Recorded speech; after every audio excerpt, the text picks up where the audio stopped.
Have you been looking at Samsung's Gear S2 and thinking, that thing looks really nice, but what it needs is more cowbell? Samsung's got more cowbell for you with the Gear S3. The number one driver in sales for Samsung for the Gear S2 was beautiful design and look, and they took a very if it ain't broke, don't fix it approach with the Gear S3.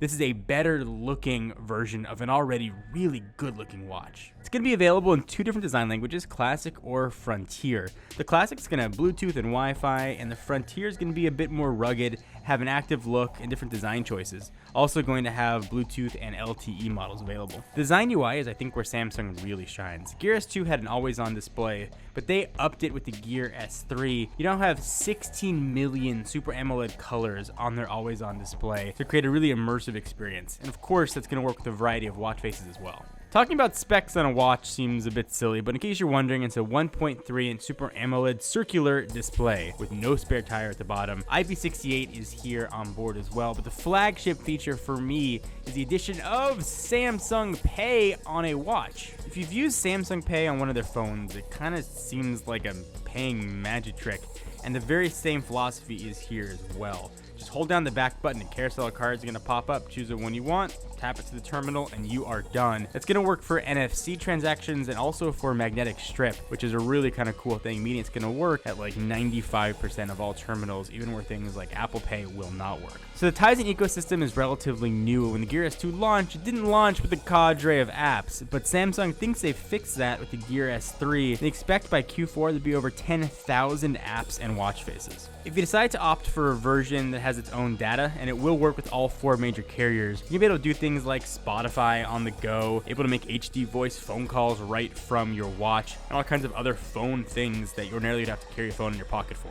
The watch looks and feels really premium. It kind of has a Rolexy look to it, judging by the bezels. If you're looking for a smartwatch, maybe it doesn't look like a piece of technology, but looks more like a piece of jewelry, like traditional watches. This is a really good option to consider. It felt good in the hand. It felt significant. It's a little bit thicker than you expect most smartwatches to be, but inside of that, it does have a 380 milliamp hour battery with wireless charging, so you should be able to easily get through a full day to 2 days with your watch. Keeping this guy hopefully scratch-free is going to be Gorilla Glass 3, so if you put your hand in your pocket, don't worry about it hitting your keys. You should, at least in theory, be okay. So this is a real first look at the Samsung Gear S3. It boils down to this. TLDW.